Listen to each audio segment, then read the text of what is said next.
Hello and welcome to our today's lecture. Today I am going to discuss about the fill up or writing the inference in case of inorganic pharmacy 2 lab. Inorganic pharmacy 2 ল্যাবের anion cation এগুলোকে যখন আপনি test করে identify করবেন তখন আপনার একটা কাজ হলো সেগুলোকে ইনফারেন্স আকারে লেখা। তো ইনফারেন্স আকারে কিভাবে আপনি লিখবেন সেটা দেখানোর জন্যই এখনকার লেকচারটা। তো উদাহরণস্বরূপ আমরা ইনঅর্গানিক ফার্মেসি 2 ল্যাবের অ্যানায়নের একটা টেস্ট নিয়ে কথা বলি। যেমন একটা হচ্ছে এই টেস্টটা হচ্ছে টেস্ট ফর সালফেট আয়নের টেস্ট করবেন। তো সালফেট আয়নের টেস্ট করার পরে যদি সালফেট আয়ন পজিটিভ আসে তাহলে কিভাবে আপনি সেটাকে উল্লেখ করবেন ডাটাশিটে। তো ডাটাশিটের দিকে যদি তাকান তাহলে আপনি দেখতে পাবেন ডাটাশিটে 3টা ঘর বিদ্যমান, একটা হচ্ছে এক্সপেরিমেন্ট, একটা হচ্ছে অবজারভেশনস এবং একটা হচ্ছে ইনফারেন্স। এবং তার উপরে আরও কিছু জিনিস আছে, এক্সপেরিমেন্ট নম্বর, এটা আসলে ব্যাস হবে না, সেকশন হবে, সেকশন এক্সপেরিমেন্ট নেম এখানে দেয়া আছে, আপনাকে ডেট এবং আইডি এটাকে ফিল আপ করতে হবে। তো এক্সপেরিমেন্টে আপনি কি লিখবেন? এক্সপেরিমেন্টে আপনি লিখবেন যে কিভাবে আপনি সালফেটের টেস্টটা সংগঠিত করলেন, অর্থাৎ কিভাবে আপনি টেস্ট করে বুঝলেন এখানে সালফেট আছে। অবজারভেশন হলো টেস্ট করার সময় আপনি যে লক্ষণগুলো দেখেছেন যা দ্বারা এটা প্রমাণিত হয় যে আসলেই আমাদের এই স্যাম্পল সলিউশনটা সালফেট আয়ন, সেগুলো এখানে আপনি উল্লেখ করবেন। হয়তো পিপিটি এসেছে, বিভিন্ন রং হতে পারে সে পিপিটি, অথবা পিপিটি ডিসঅ্যাপিয়ার হয়েছে। তো যদি পিপিটি আসে বা ডিসঅ্যাপিয়ার হয় তাহলে অবজারভেশনে সে জিনিসটা উল্লেখ করতে হবে, PPT arrived or PPT disappeared. এবং পিপিটি যদি আসে তাহলে অবশ্যই তার সাথে আপনাকে এখানে অবজারভেশনের ঘরে সেজন্য আপনাকে রিয়াকশন উল্লেখ করতে হবে।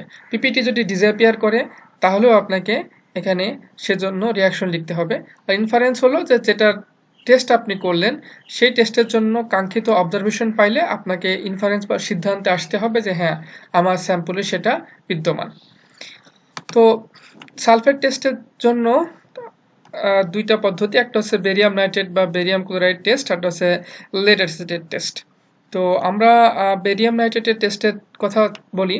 তো সেখানে বলা হচ্ছে যে প্রথমে আপনি 3 বা 4 ml স্যাম্পল সলিউশন নেবেন, ধরে নিন যে সেখানে সালফেট আয়ন বিদ্যমান। এরপরে তার সাথে 2 ml dilute hydrochloric acid solution যুক্ত করবেন। এরপরে তার সাথে 0.5 ml 0.1 m বেরিয়াম ক্লোরাইড অথবা বেরিয়াম নাইট্রেট সলিউশন আস্তে আস্তে অ্যাড করবেন পিপেট ব্যবহার করে। তারপরে দেখবেন যে সাদা পিসিপিটেট আসে কিনা। যদি সাদা পিসিপিটেট আসে তাহলে বুঝতে পারবেন যে সেখানে আপনার সালফেট আয়ন আছে। এখন এটা একটা টেস্ট, বেরিয়াম নাইট্রেট টেস্ট। এরকম আরেকটা টেস্ট হচ্ছে লিড অ্যাসিডের টেস্ট। এখানে কি করবেন, একইভাবে নতুন করে স্যাম্পল সলিউশন নেবেন, নেওয়ার পরে সেখানে লিড অ্যাসিডের সলিউশন অ্যাড করবেন। তারপরে দেখবেন যে সাদা পিপিটি আসে কিনা। আর সাদা পিপিটি যদি আসে তাহলে তার সাথে আপনি ডাইলিউট নাইট্রিক অ্যাসিড যোগ করবেন, যোগ করলে দেখবেন যে সে পিপিটিটা সলিবল হয় কিনা।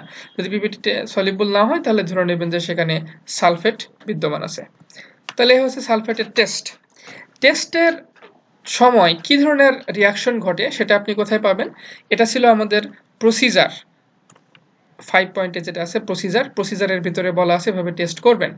তো টেস্ট করার সময় ধরা যাক আপনি বেরিয়াম নাইট্রেট টেস্ট করলেন, তখন আপনি সাদা রঙের পিসিপিটেট পেলেন।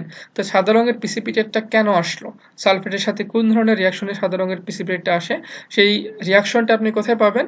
সেই রিয়াকশনটা পাওয়ার জন্য আপনাকে একটু উপরের দিকে যেতে হবে। এখানে প্রিন্সিপালের ভিতরে সালফেট টেস্টের ভিতরে সেই রিয়াকশনগুলো আপনি পাবেন। এই যে সালফেট টেস্ট এর প্রিন্সিপালে লেখা আছে যে ক্লোরাইড বেরিয়াম নাইট্রেট অথবা বেরিয়াম ক্লোরাইড টেস্টে কি হবে, সালফেট সল্ট এর সাথে বেরিয়াম ক্লোরাইড বা বেরিয়াম নাইট্রেট যখন রিয়াকশন করে তখন বেরিয়াম সালফেটের একটা সল্ট তৈরি হয়।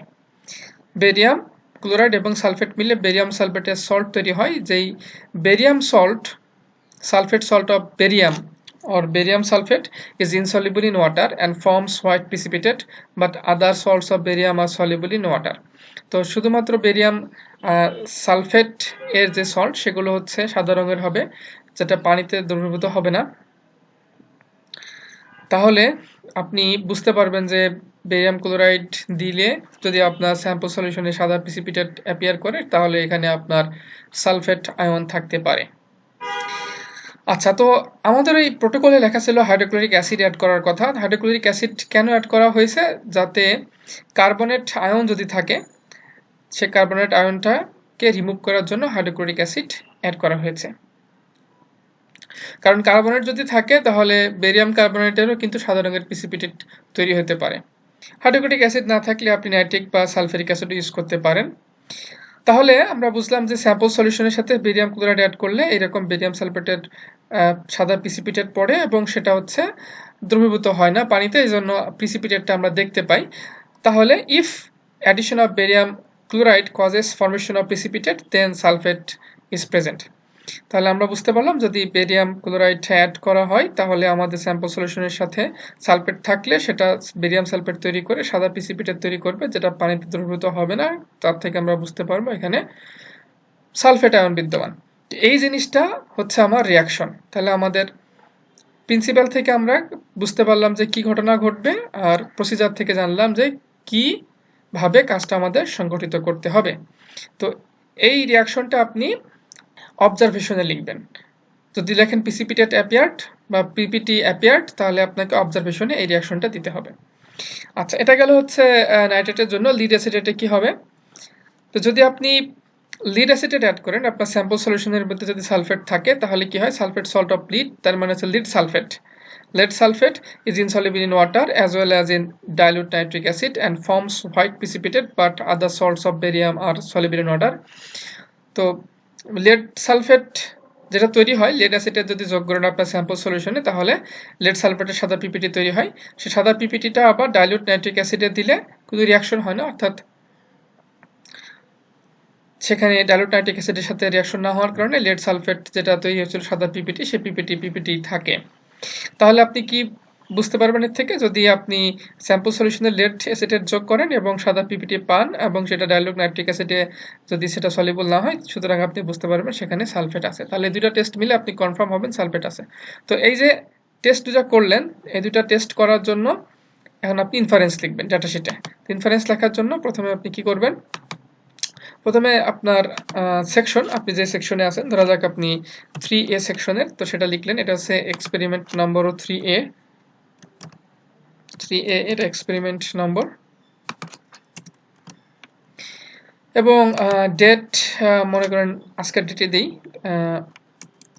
এটা হচ্ছে দুইটা ডেট, 12 মাস হচ্ছে 6, মাস হচ্ছে 6 এবং বছর হচ্ছে 2021 এবং আপনার আইডি মনে করেন আপনার আইডি আছে 05180। এই ঘরগুলোতে আপনি আপনার আইডিটা কমপ্লিট করবেন।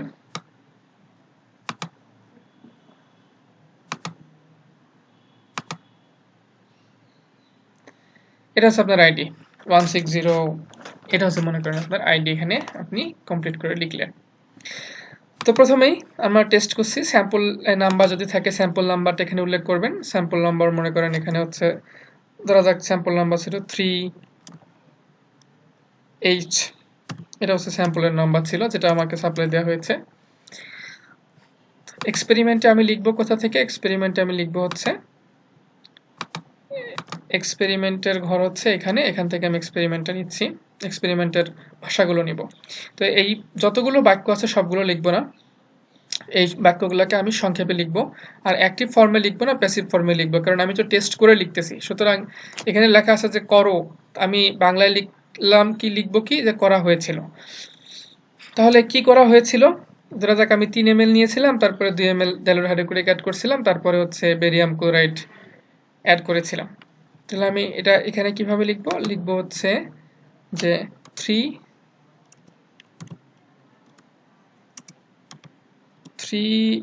ml of sample solution was taken in a test tube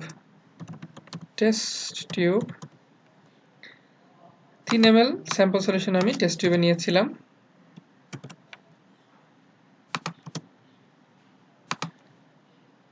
তারপরে ইট ওয়াজ মিক্সড অথবা ট্রিটেড, আপনি আপনার মতো ভাষা ব্যবহার করতে পারেন। ইট ওয়াজ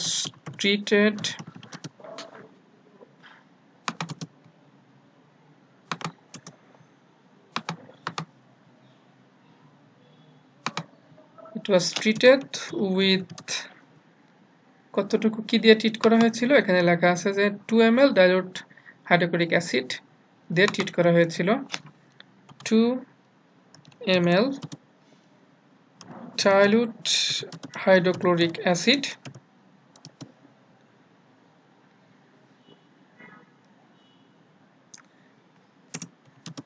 আফটারওয়ার্ডস, পরে কি করা হলো,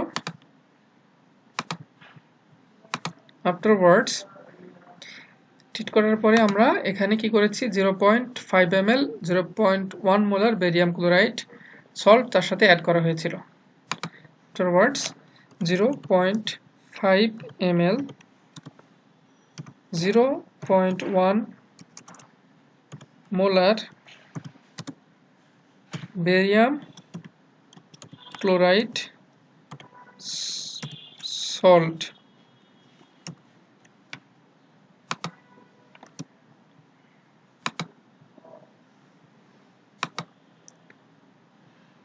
barium chloride solution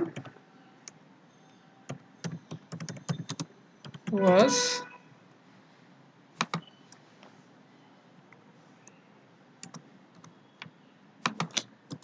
added to it, তো বেরিয়াম ক্লোরাইড সলিউশন অ্যাড করা হয়েছিল। অবজারভেশনে কি পেয়েছিলাম, হোয়াইট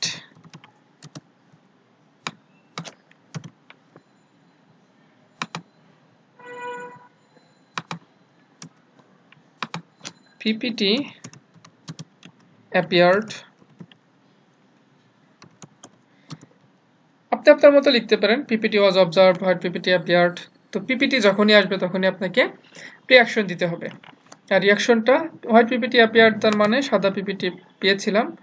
তো যেহেতু আমাদের সালফেট সল্ট হলে কি ধরনের রিয়াকশন দেয় সেটা আমাদের এখানে লেখা আছে, আমাদের প্রিন্সিপালের ভিতরে আছে যে হোয়াইট PPT হলে কি ধরনের রিয়াকশন হতে পারে। এই যে sulphate, barium chloride, barium sulphate, hydrochloric acid, chloride, এটা হচ্ছে আমাদের রিয়াকশন।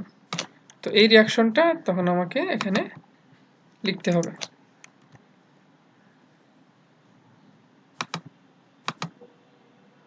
এই হচ্ছে আমার রিয়াকশন।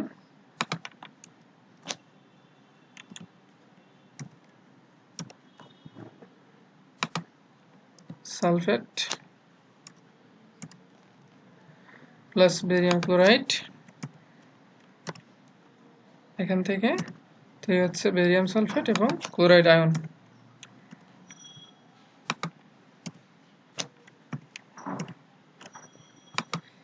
এই আর এটা যেহেতু পিপিটি হলে ওপর থেকে নিচের দিকে একটা অ্যারো এখানে আপনাকে শো করতে হবে। কাজে আমরা ওপর থেকে নিচের দিকে অ্যারো দিয়ে দিচ্ছি, তাহলে বোঝা যাচ্ছে এটা হচ্ছে পিপিটি। আর এর নিচে এটা কি রঙের পিপিটি, এটা হচ্ছে সাদা রঙের পিপিটি। আমরা এই পিপিটির নিচে সাদা আর কি হোয়াইট এই জিনিসটা উল্লেখ করে দিচ্ছি, ব্র্যাকেটে লিখে দিচ্ছি হোয়াইট। এটা হচ্ছে প্রথম আমাদের টেস্ট এবং টেস্টের অবজারভেশন। এর থেকে আমরা এই সিদ্ধান্তে আসতে পারি, ইনফারেন্সে আসতে পারি যে সালফেট আয়ন মে প্রেজেন্ট। ঠিক আছে,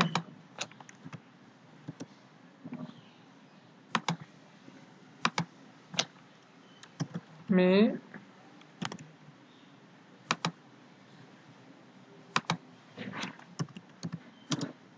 প্রেজেন্ট, তাহলে সালফেট আয়ন থাকতে পারে। এরপর আমাদের লিড অ্যাসিডের টেস্ট আছে। তো লিড অ্যাসিডের টেস্টের জন্য এই পর্যন্ত লেখা শেষ। এখন আমরা এখানে একটা দাগ দিতে পারি। দাগ দিয়ে দিলে,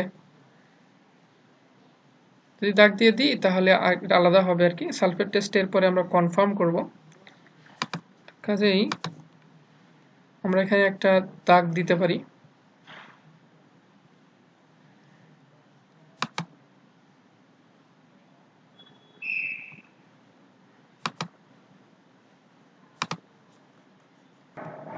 তো আমরা এখানে একটা দাগ দিয়ে দিলাম।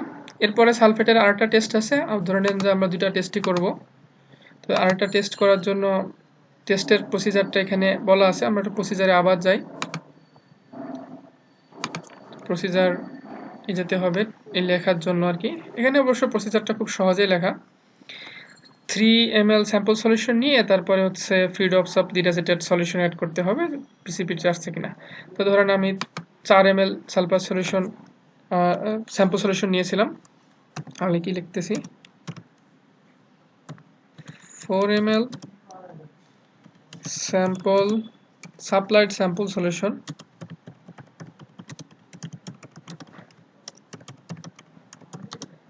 was taken in a test tube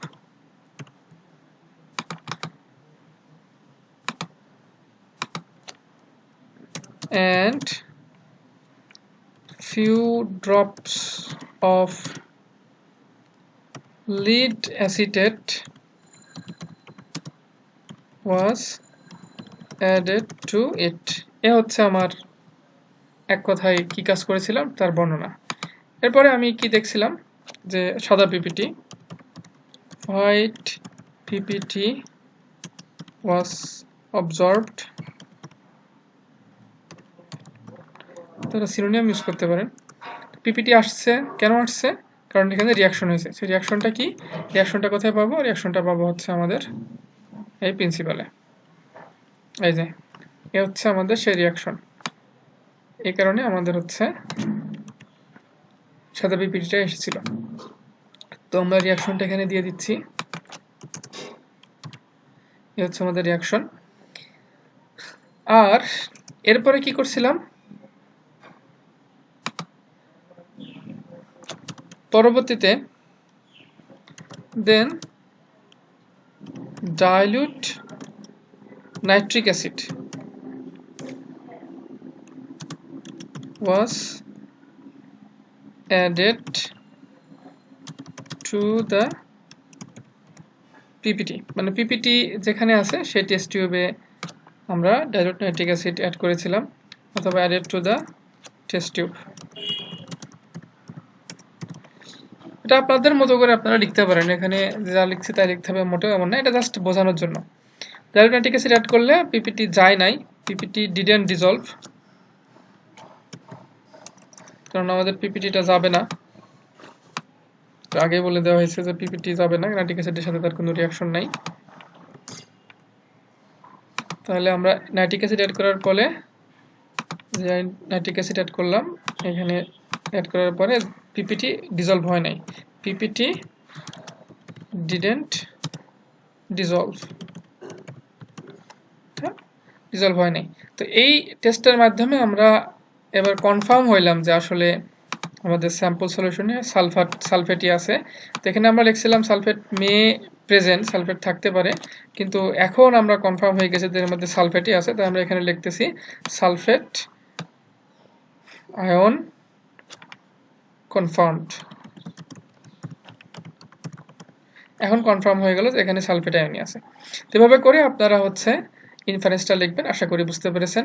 thanks to all for joining the class.